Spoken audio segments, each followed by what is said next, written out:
त्रिभुज triangles high school के विद्यार्थियों के लिए यह एक नया अध्याय। विद्यार्थी त्रिभुज के बारे में आपको पिछली कक्षाओं में पढ़ाया जा चुका है।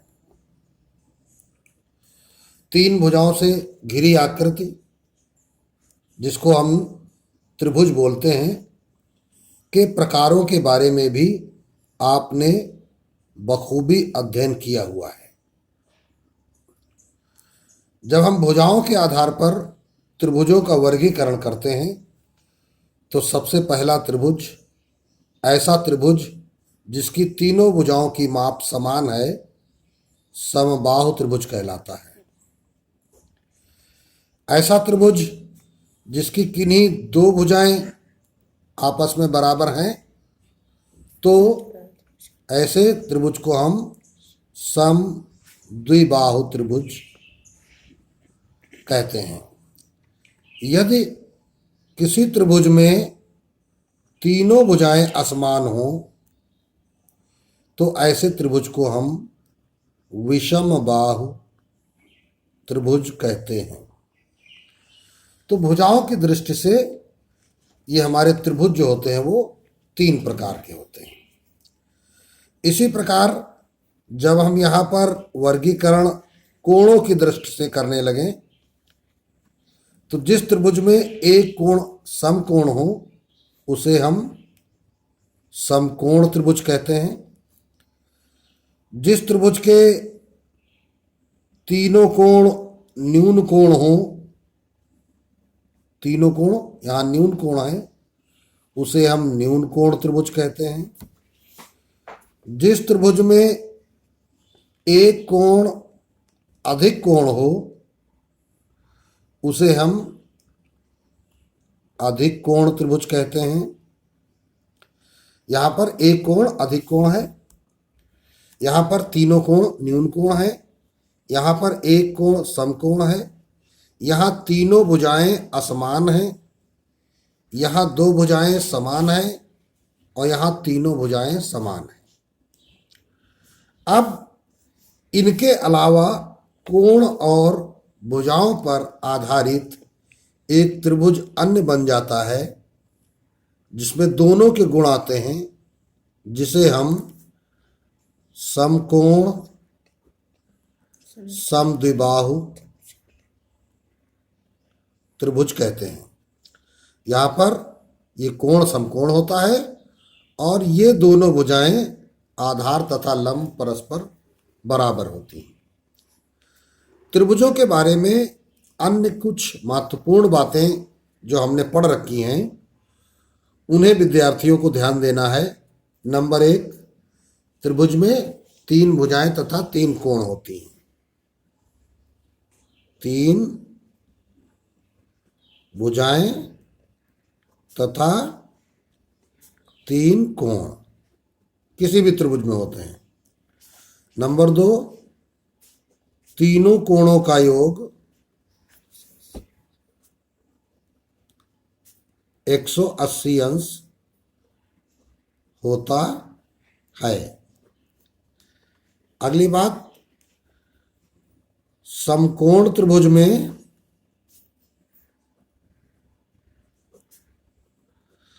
अब देखो समकोण त्रिभुज में होता क्या है, एक कोण 90 अंश का होता है।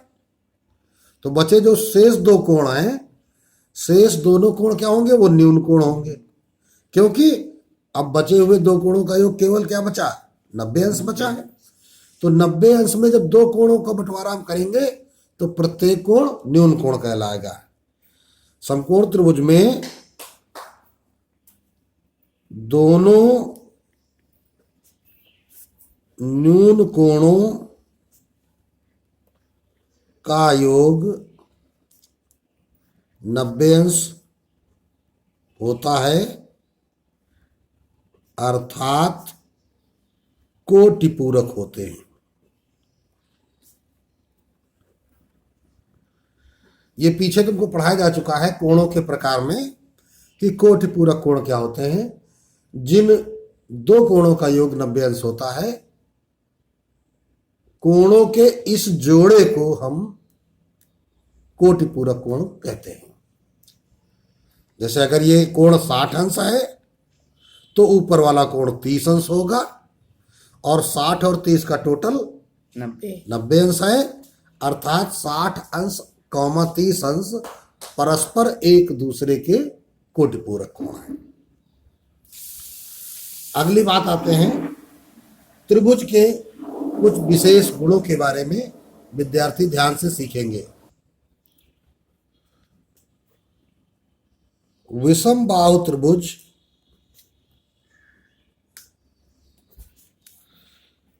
की तीनों भुजाएं असमान होती हैं।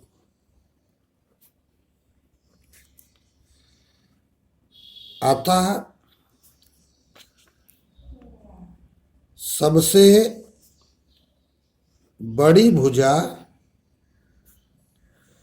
के सामने का कोण सबसे बड़ा होता है। इसी प्रकार सबसे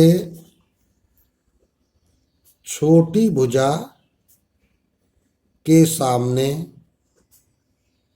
का कोण सबसे छोटा होता है। अर्थात कोई त्रिभुज तुम्हें दिखाई दे रहा है तो बड़ी भुजा के सामने बड़ा कोण बनेगा और छोटी भुजा के सामने छोटा कोण बनेगा। अगर त्रिभुज की दो भुजाएं हम ले लें और दोनों भुजाएं असमान हैं तो छोटी भुजा के सामने का कोण छोटा होगा और बड़ी भुजा के सामने का कोण बड़ा होगा। आप इसका विलोम भी कह सकते हैं कि छोटे कोण के सामने की भुजा छोटी और बड़े कोण के सामने की भुजा बड़ी। अगली बात आते हैं, यदि किसी त्रिभुज में, ये हमने एक त्रिभुज बनाया और उसकी एक भुजा को आगे बढ़ा दिया तो यहां एक बहिष्कोण का निर्माण होता है। इस कोण को हम क्या कहते हैं? बहिष्कोण कहते हैं।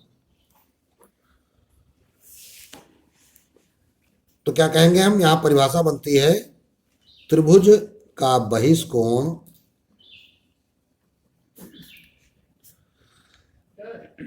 त्रिभुज में सुदूर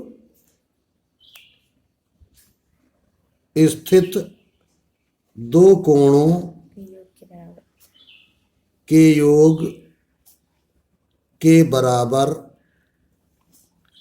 होता है। ये सारे नियम विद्यार्थियों को विशेष ध्यान रखना है, क्योंकि यही नियम आपको ज्यामिति में पारंगत बनाएंगे। तो जैसे यहां पर बहिष्कोण क्या है? ACD। ये जो है, अब इस बहिष्कोण किसके बराबर होगा? इस त्रिभुज में जो इससे दूर स्थित है। ये तो इसके बगल में हो गया, इसको छोड़ दो। तो दूर स्थित कौन है? कोण A और कोण B। तो बराबर कोण A प्लस कोण B। आगे आते हैं, त्रिभुज में किन्हीं दो भुजाओं का योग सदैव तीसरी भुजा से बड़ा होता है। कोई भी त्रिभुज है हमारे पास, जैसे हमने ये त्रिभुज ले लिया है, यहां पर ABC देखने में हमें क्या लग रहा है? AB सबसे छोटी भुजा, फिर AC उससे बड़ी भुजा और BC सबसे बड़ी भुजा। तो त्रिभुज की रचना तभी संभव होती है जब हम दो छोटी भुजाएं ले लें, इनका टोटल करें और वो तीसरी भुजा से बड़ा होना चाहिए। अर्थात हम कह सकते हैं AB प्लस AC जो बड़ा होगा BC से। कोई भी दो भुजाएं ली जा सकती है। अगर बड़े में कोई भुजा जोड़ोगे तो योग बड़ा आएगा ही आएगा, लेकिन अगर आप दो छोटी भुजाओं को जोड़ते हैं तो भी वह बड़ी भुजा से उसका योगफल बड़ा रहेगा। ये एक महत्वपूर्ण त्रिभुज का गुण है। अब जैसा कि समबाहु त्रिभुज के बारे में चर्चा हुई थी कि प्रत्येक भुजा समान है तो उसका प्रत्येक कोण भी समान होता है। तो समबाहु त्रिभुज की प्रत्येक भुजा समान होने के कारण प्रत्येक कोण भी समान अर्थात 60 अंश का होता है। तो समबाहु त्रिभुज का प्रत्येक कोण हो गया 60 अंश का। अब बात कर लेते हैं समद्विबाहु त्रिभुज की। समद्विबाहु त्रिभुज परिभाषा या शब्द से अर्थ क्या हो रहा है? द्विबाहु, दो भुजाएं सम बराबर हैं, कि दो भुजाएं समान होने के कारण भुजाओं के सामने के कोण भी समान होते हैं।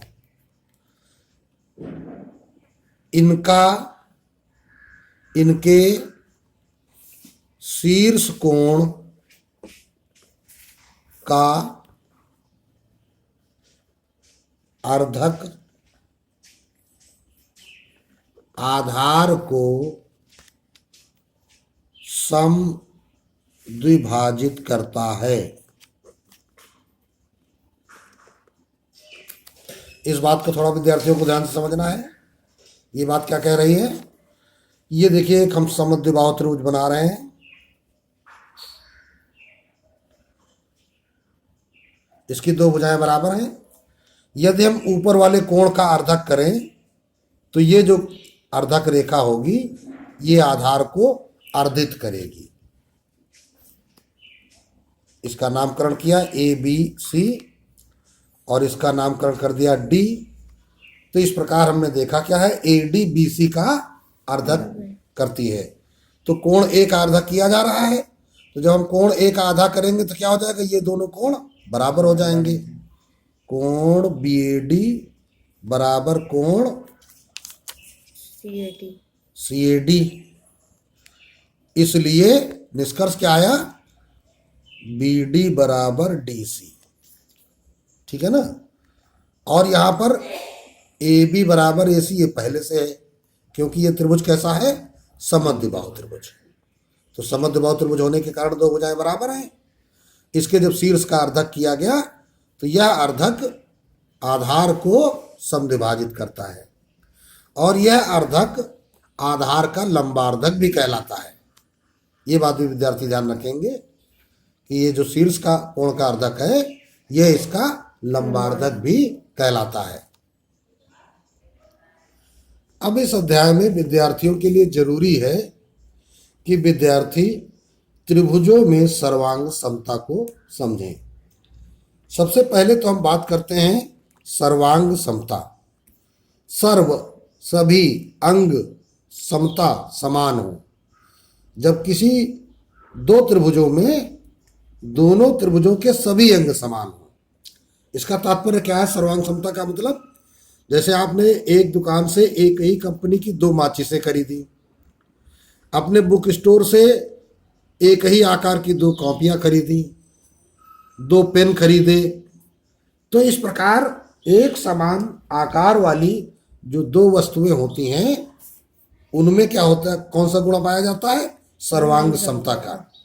तो त्रिभुजों में जो सर्वांग समता होती है वो मुख्यतया 4 प्रकार की होती है, और सर्वांग समता वाले गुण के लिए दो त्रिभुजों का होना बहुत जरूरी होता है।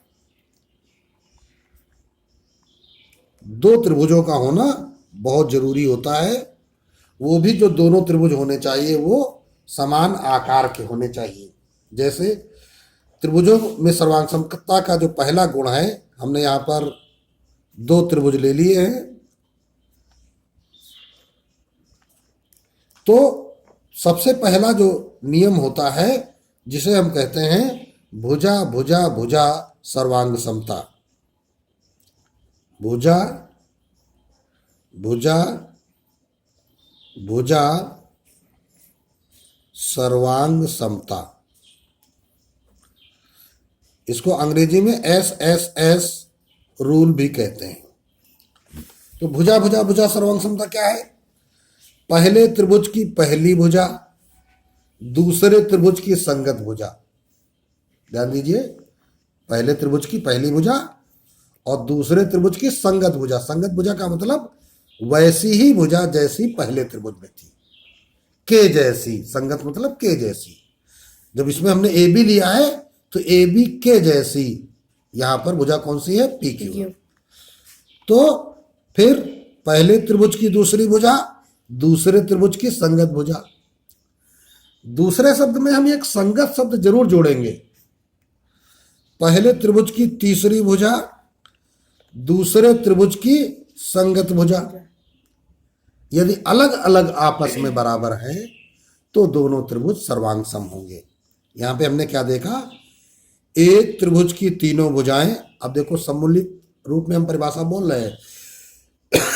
एक त्रिभुज की तीनों भुजाएं दूसरे त्रिभुज की संगत भुजाओं से यदि अलग अलग बराबर हों तो ऐसे दोनों त्रिभुज सर्वांगसम त्रिभुज कहलाते हैं। फिर से हम कहते हैं, यदि एक त्रिभुज की तीनों भुजाएं अर्थात ए बी बराबर पी क्यू, बी सी बराबर क्यू आर, ए सी बराबर पी आर, एक त्रिभुज की तीनों भुजाएं दूसरे त्रिभुज की संगत भुजाओं से अलग अलग बराबर हों तो दोनों त्रिभुज कौन कौन से? त्रिभुज ए बी सी और त्रिभुज पी क्यू आर क्या होंगे? सर्वांग सम होंगे। ये सर्वांग समता का निशान हो गया। ठीक है ना? यहां पे हम स्टार्ट करते हैं यदि। इसी प्रकार दूसरा रूल क्या होता है? इसमें भी हमारे पास उसी प्रकार हम दो आकृतियां बनाएंगे। यहां पे नियम क्या कहलाता है? ये नियम भुजा कोण भुजा नियम। भुजा कोण भुजा सर्वांग समता नियम। इसको क्या कह देते हैं हम? Side angle side rule. ये क्या कहता है? भुजा कोण भुजा अर्थात दो भुजाओं के बीच का एक कोण। तो यदि हम पहले त्रिभुज की कोई दो भुजाएं लें, ए बी ले लिया और बी सी ले लिया, फिर क्या कहा जा रहा है? यदि किसी त्रिभुज की दो भुजाएं तथा उनके बीच का कोण, तो इन दोनों भुजाओं के बीच का कोण कौन सा है? कोण ए बी सी। किसी अन्य त्रिभुज जिसका नाम हमने पी क्यू आर रखा है के संगत भुजाएं, तो अब संगत भुजाएं कौन सी होंगी? ए बी के संगत पी क्यू और बी सी के संगत क्यू आर तथा उनके बीच का कोण, इधर बीच का कोण ये लिया गया था, और इन संगत भुजाओं के बीच का कोण कौन सा है? कोण पी क्यू आर। यदि अलग अलग बराबर हो, मतलब ए बी पी क्यू के बराबर है, बी सी क्यू आर के बराबर है और कोण ए बी सी कोण पी क्यू आर के बराबर है। फिर से पढ़ते हैं परिभाषा।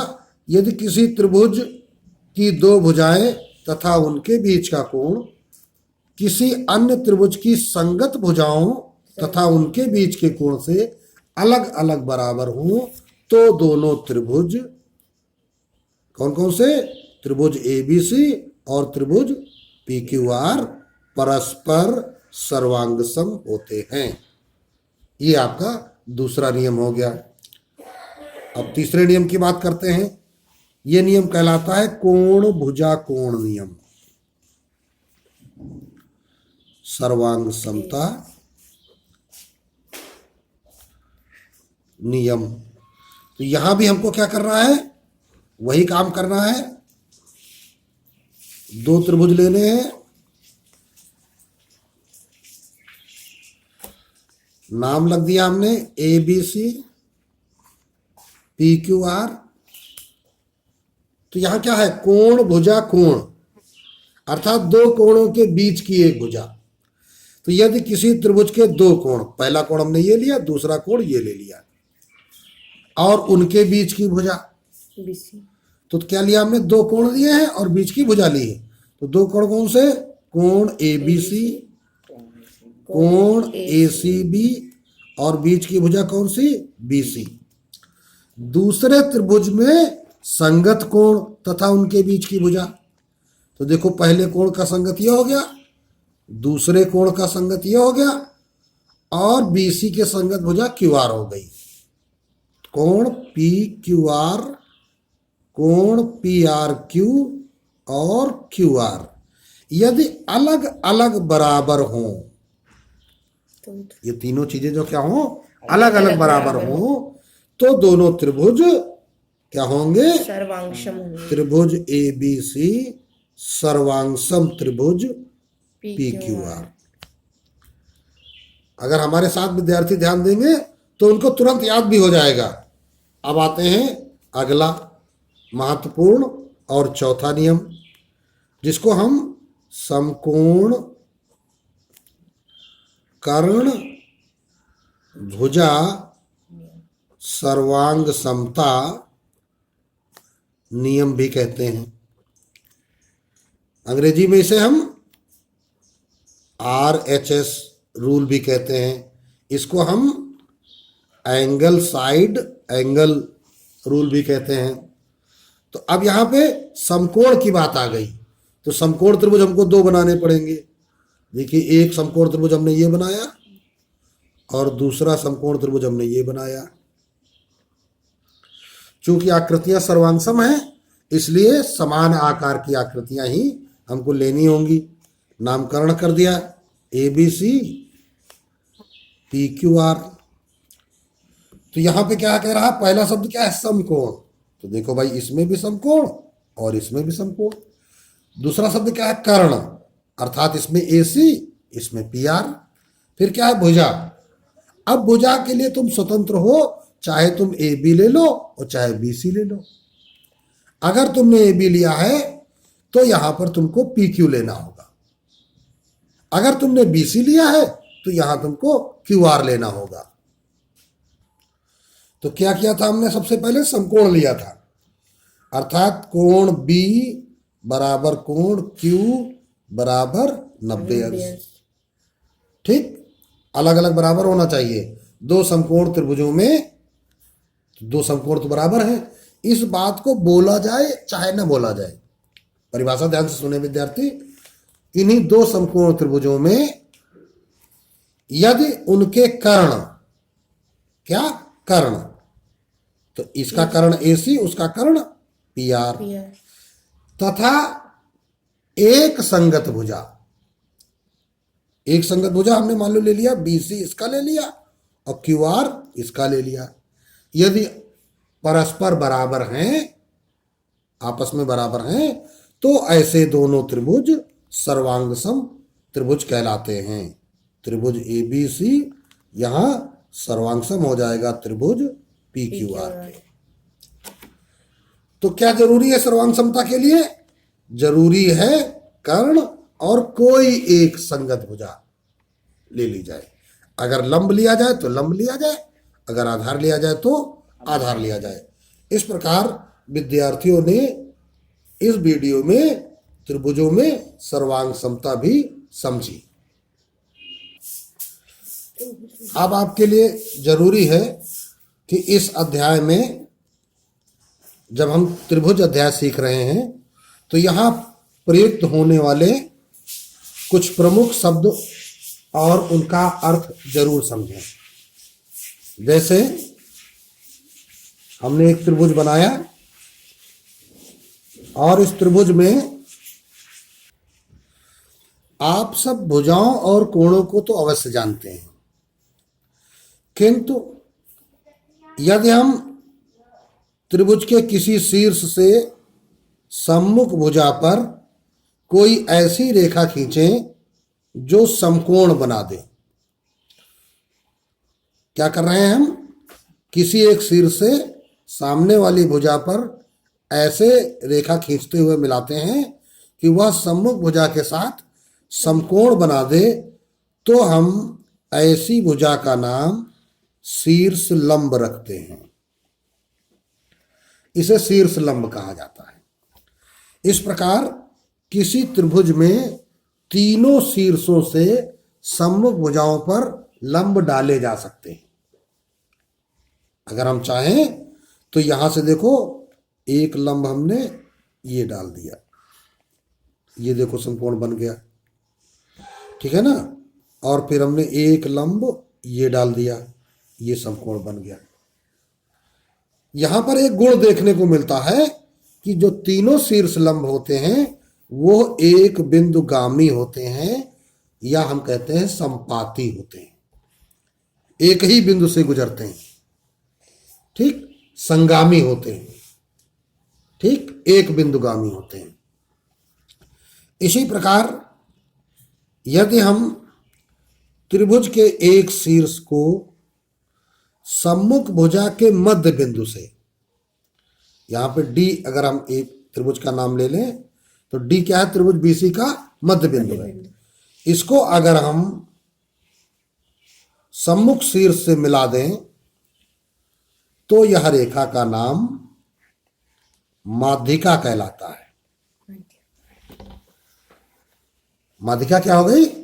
त्रिभुज के किसी शीर्ष को सम्मुख भुजा के मध्य बिंदु से मिलाने वाली रेखा। इसी प्रकार प्रत्येक त्रिभुज में हम 3 माध्यिकाएं खींच सकते हैं, और इसमें भी यही गुण होता है क्या, कि त्रिभुज की तीनों माध्यिकाएं क्या होती हैं? एक बिंदुगामी या संगामी होती हैं। तो ये जो माध्यिकाओं का प्रतिच्छेद बिंदु है, ये जी, ये क्या कहलाता है? केंद्रक कहलाता है। इसी प्रकार ये शीर्ष लंबों का जो प्रतिच्छेद बिंदु है, इसे हम लंब केंद्र कहते हैं। ये शब्द विद्यार्थियों को बहुत ध्यान रखना है, ये केंद्रक कहलाता है। और केंद्रक के बारे में एक गुण होता है, ये जो केंद्रक जी है, ये प्रत्येक माध्यिका को 2:1 के अनुपात में विभाजित करता है। AG अनुपात DG बराबर 2:1। ये बात विद्यार्थियों को विशेष ध्यान रखनी है। किसी भी त्रिभुज के लिए ये नियम है। जैसे यहां पे हम इसका नाम E रख दें, इसका नाम F रख दें, तो BG और GE में भी 2:1 का अनुपात होगा, CG और FG में भी 2:1 का अनुपात होगा। अब आते हैं, यदि किसी त्रिभुज में हम जानते हैं कि 3 कोण होते हैं, इस कोण का हम अर्धक कर दें तो ये कोणार्धक रेखा है, इस कोण का अर्धक कर दें तो ये भी कोणार्धक रेखा है, और इस कोण का अर्धक कर दें तो ये भी कोणार्धक रेखा है। त्रिभुज के तीनों कोणों की कोणार्धक रेखाएं क्या किया है हमने? कोणार्धक किया है। तो हमने कोणार्धक किया है, तो त्रिभुज के तीनों कोणों की जो कोणार्धक रेखाएं होती हैं वो एक बिंदु पर जाकर के मिल जाती हैं, और यह बिंदु आपका अंतः केंद्र कहलाता है। यह बिंदु क्या कहलाएगा? अंतः केंद्र। यह बिंदु तीनों भुजाओं से बराबर दूरी पर होता है।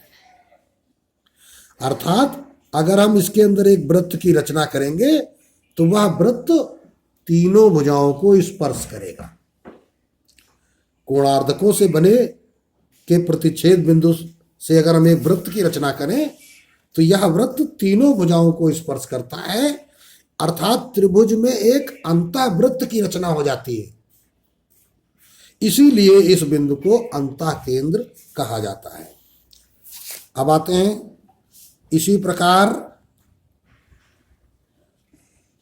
यदि किसी त्रिभुज में ये देखिए, ये लंबार्धक कर दिया गया और ये इस भुजा का लंबार्धक कर दिया गया। लंबार्धकों की रचना विद्यार्थियों को सिखाई गई है।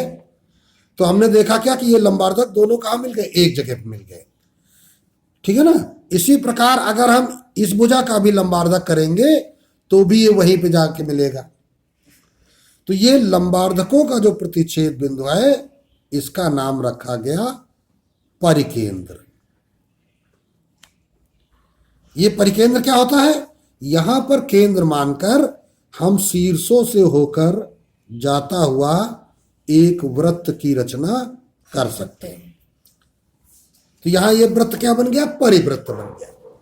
यह केंद्र त्रिभुज के परिवृत्त का निर्माण करता है, इसलिए इस केंद्र को हम क्या कहते हैं, परिकेंद्र कहते हैं। तो इस प्रकार त्रिभुजों में ये 4 गुण जो हैं, ये विशेष हैं, ये विद्यार्थियों को ध्यान रखना बहुत जरूरी है। तो हमने क्या देखा, लंबार्धकों के प्रतिच्छेद से परिकेंद्र मिलता है जिससे त्रिभुज के परिवृत्त का निर्माण होता है।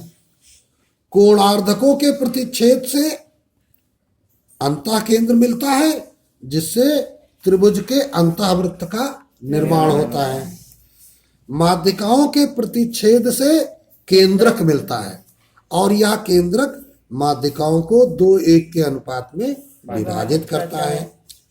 लंबों के शीर्ष लंबों के प्रतिच्छेद बिंदु से लंब केंद्र प्राप्त होता है। ठीक, तो ये प्रमुख गुण विद्यार्थियों को इस वीडियो में साथ ही साथ में और भी सिखाए गए। अतः अध्याय प्रारंभ करने से पहले इन सभी बातों को विद्यार्थी अवश्य याद करें।